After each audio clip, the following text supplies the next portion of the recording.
not sure how to do the thumbnail for this one because 4 of the books are badly water damaged, with one of them still being wet. Thanks, Royal Mail. Hey folks, it's Abby and I am doing a book haul. I have had a few books come in since the last time I did one of these. It doesn't feel like it was that long ago, so I thought it was time to account for them and show you all what I have. I've got 17 books to go through here, so let's dive straight in. I'm doing them in the order that I got them. A lot of these are going to have been very kindly sent to me as ARCs from the wonderful folks over at Book Break, so I will put a little gifted sign up there, and also I will have the content warnings down in the description below for each and every book. I have a master spreadsheet, so if you do require those, they will always be down below in the description. The first book is Invisible ADHD by Shanna Pearson. Proven mood and life management for smart yet scattered women. I haven't read that tagline. I need this. I haven't read this one yet. Get unstuck, trust yourself and improve every area of your life with this essential and empowering guide for women struggling with the challenges of ADHD. So I don't have a diagnosis. However, all of my neurodivergent friends who do have a diagnosis think that I would likely get one if I went for one. We're not sure if it's ADHD or autism, but there's something neurospicy going up here in my brain, so I'm very down to read this and get some advice. And regardless if it turns out that I don't have ADHD or any neurospicy somehow, then this will help me help others in my life who do. Then what I have read, and that is Sociopath by Patric Gagne, and this was a very interesting read. I read it as an audiobook, as a buddy read, group read with Book Break, and it was really interesting. Patric herself is a diagnosed sociopath, and she also has a PhD in psychology, a PhD in clinical psychology with a dissertation examining the relationship between sociopathy and anxiety, and this is a memoir about her life. There are some instances where it feels a little contrived and a little like she's lying, but most of it was very interesting, especially the bits that were in her childhood and also seeing how interpersonal relationships rolled out. But there were some points where, for example, when she's speaking to a therapist, it's written in therapist speech, the way like it's written down in textbooks and stuff that you talk, but no therapist actually speaks like that. For part of this audiobook, my other half was listening, and he has a BSc in psychology with psychotherapy and counselling and an MSc in neuropsychology. I'm a wonderful partner. This was years ago, leave me alone. And he had some skepticism on this, so, and he actually has the knowledge to back it up from 2 different universities. So there is some skepticism for me with that book, but it was still a very interesting read and very easy to get through. Another book from Book Break, and that is Ask for Andrea by Noelle W. Ihli.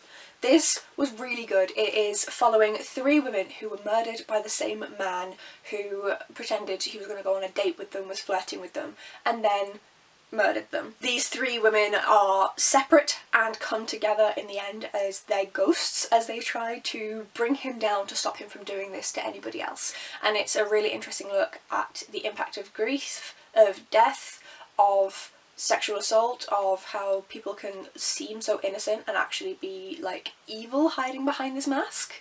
Very good book, very readable. Back to another one I haven't read, and that is The Diary of a Bookseller by Shaun Bythell. I went to Wigton, which is in Dumfries and Galloway, my area of Scotland, love it, and they have The Bookshop, which is the largest second-hand bookshop in the UK, and this is a non-fiction written by the owner all about his time working as a bookseller and some of the funnier stories that have come from that. I'm really looking forward to reading this one. One that I am currently reading as of filming, as of this video going up, I should have finished it, and that is This Gilded Abyss by Rebecca Thorne. This is a book, I say I'm currently reading it, I haven't started yet, but I'm starting it today as of filming, and again, I'm pre-filming, so this should be finished. Sergeant Nixmar left her dark past buried beneath the sea. Then Cassandra, the people's favourite princess and Nix's much-loathed ex, recruits Nix for a covert mission. So they go in a submarine and do some shit. And I'm assuming there's death. Yes, a royal passenger is murdered, there's an infection on board, no one in the submersible is safe.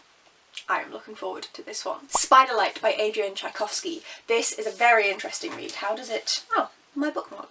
How does it say it so that I don't ruin anything? The Church of Armies of the Light has long fought the forces of darkness, and there's a prophecy that they're going to kill the Dark Lord, and a band of misfits armed with their wits and the light's blessing are led by a princess to do so. And on their way, they need the help from some of the dark creatures, which includes these giant spiders. They go to the Spider Queen, they get what they need from her, and they say they need a guide, and so she gives them one of her children, even though she does not wish to, and they utilise this spider child to then go and defeat the forces of evil. This is a really good look into colonialism, into forced religious ideation, into good and bad.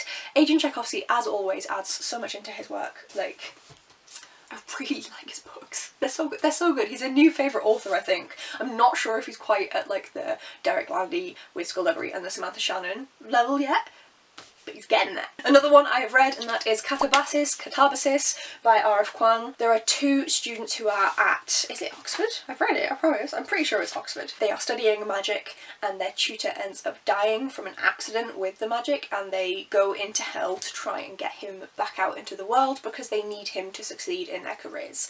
And this is going through the different layers of hell, you know, Dante's Inferno, etc, etc, and kind of discovering who they actually are, what they actually want, who they are to each other, and it's an interesting book. I don't think it's as perfect as the Kuang stands are saying, but I also don't think it's a bad book. Like, I really enjoyed my reading experience. I have critiques of it, definitely, but this is not a review. I enjoyed my reading. Then The Dragon Wakes with Thunder by KX Song. This is the second book in a duology that is a Mulan retelling, but there is magic, and the first one was a lot of fun. I have seen some reviews that say that it's not accurate to the actual history from China. Do be aware of that, please, but going into it just as a fully fictional, I'm just having fun scenario, I really enjoyed it, and I'm looking forward to seeing where the second one goes and how the magic is further explored. Then a non-fiction, Eleanor by Alice Loxton. So this is Loxton herself doing the 200-mile pilgrimage trek which Queen Eleanor of Castile, I always forget, the wife of King Edward I, did when she died unexpectedly 200 miles from home, and they brought her back to, I assume it's London. She follows this route and goes through the history of it, and I think it's going to be fascinating. Then Extremity by Nicholas Binge. I binged this. Surprise, surprise. This is a short little book. I had a fantastic time with it. We are following a detective, a retired detective, and a brand new kid on the block in the police service in the UK, and there is shit going. Is it in the UK? I feel my brain said it was in the UK. I was like, yeah, it's in Scotland Yard. I'm pretty sure they mentioned Scotland Yard. It's their three different perspectives on shit that went down. This is actually a sci-fi book. I don't want to ruin the premise. There are two identical bodies. Both are Bruno Donaldson, a billionaire, and they're identical down to the fingerprints, and both have been shot. And so it's then delving into what actually happened, why there are two of this person, why the woman left the force, what his involvement in it was, and why this kid is getting involved. It's just, there's a lot squeezed into these short pages. Another one I've read, Forest of Noise by Mosad Abu Toha. This was sent to me from an unhaul from Olivia, from Olivia's Catastrophe, thank you so much. This is a collection of poetry from a Palestinian author, and this was everything you expect it to be. Hopeful, heartbreaking, really analysing, but also showing the heart of the people. What do you expect? It's fantastic. And another one from Olivia, but this is actually an arc originally from Penguin, and this is When We Were Monsters by Jennifer Niven. I haven't read this one. A dead teacher at an elite boarding school, 4 students who had every reason to want her gone. It's the secret history meets One of Us is Lying. This is a YA, I believe, and I haven't read One of Us is Lying, but I have read The Secret History, so this should be an interesting one. Then we come on to the wet books. I went on holiday recently. I posted a little holiday TBR, and Royal Mail decided that even though these were in multiple different parcels that could definitely fit through my letterbox, that was one, and this was the other, they decided that instead of doing that, they would just leave them in the wet outside my front door. So didn't see them for, I'm assuming, multiple days. I don't know when the hell they posted them, deposited them on my fucking doorstep. But the books are soaked. I've had them in our conservatory. We have a dehumidifier for the laundry, so that's been running, and at least one of these is still soaking wet. So these were very kindly sent to me by Book Break. Thank you so much, folks. I really appreciate it. I'm not sure what I'm going to do for the 4th of these 4, because that's supposed to be for a book tour, and the coffee is destroyed. So we'll see, but I'm going to go through the books regardless because I am still excited to read them, even if I do need to get them to not be wet. So the first package, is a collection of books from Jamaica Kincaid. They have released recently Putting Myself Together by Jamaica Kincaid. I believe that is the reason that this came out. Yes, this is the brand new book that is released this year. That is now bowed in the middle, so I've got it. Yeah, no. This is a collection of her works from across the years, and I am really excited to read that. I haven't read anything from Jamaica Kincaid before. You can see also the water damage here. This is just absolutely destroyed. Thanks, Royal Mail. But, as far as I know, yeah, the pages are wiggly, but I can still read the text, so I can still read the book, and I am really looking forward to it. I'm just pissed off at Royal Mail. I'm gonna have to get my boyfriend, who is stronger than me, to do this to try and straighten it out. And then, as part of this, they asked what other Jamaica Kincaid books you might be interested in. One of the ones that I listed, I just said the ones that I was curious about. One of the ones I listed was A Small Place, and they don't actually publish that at Picador, which is the sub-publisher from Pan Macmillan that is doing this. But they do instead do Among Flowers and The Autobiography of My Mother.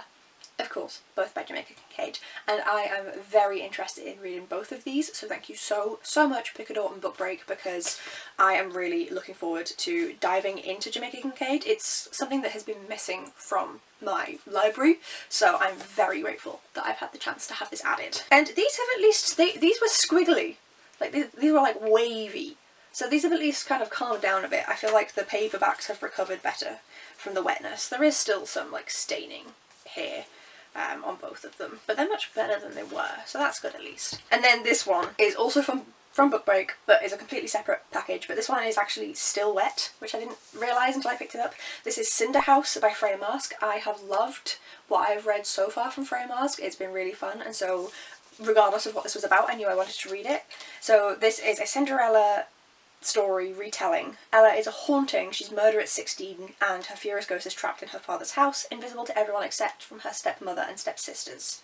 Even when she discovers how to untether herself from her prison, there are limits. She can't be seen or heard by the living people who surround her, and her family must never learn that she's able to leave. A stroke of every midnight, she finds herself back on the staircase where she dies. Until that is, she forges a wary friendship with a fairy charm seller and makes a bargain for 3 nights of almost living freedom. Freedom that means she can finally be seen, danced with, and touched.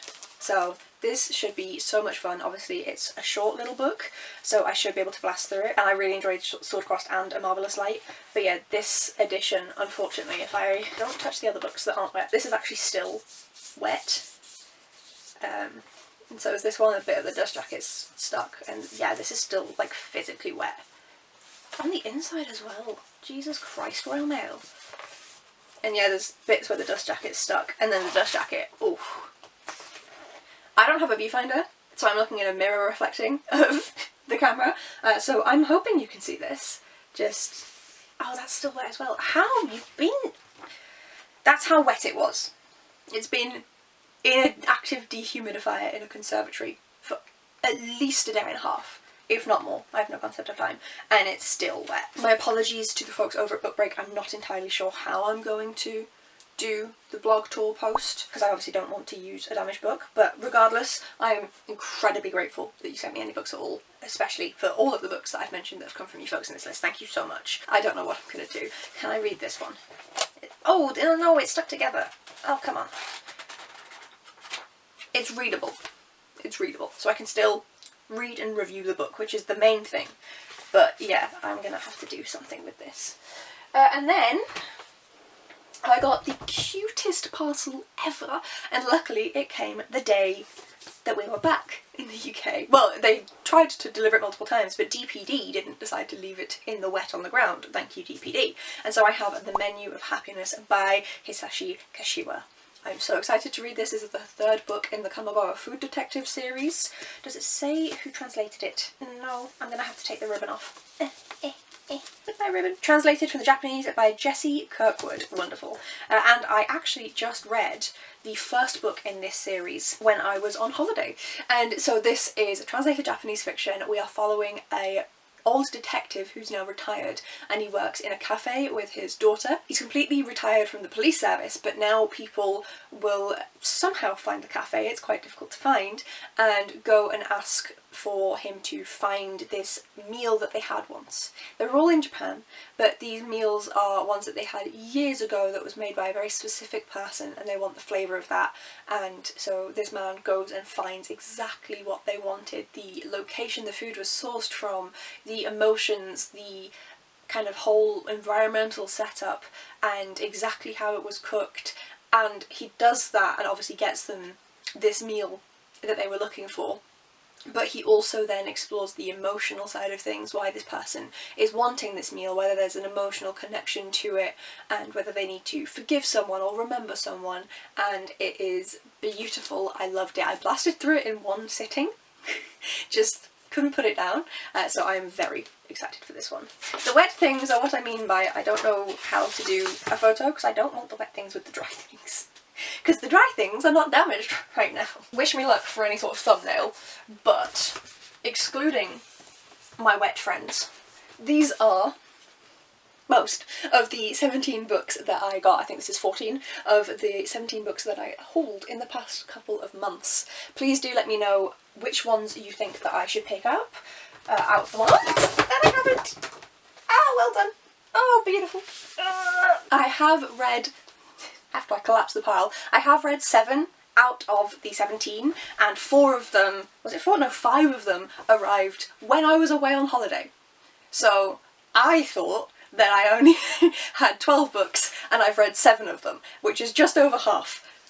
No, I haven't. I've not read 7 of them. That's in the wrong pile. I've read 6 of them. That was half. When I left on holiday I had 12 books and I'd read 7 of them. I came back from holiday and there were 5 new books, so I've now read under half of this selection, but I am working on fixing that, don't you worry.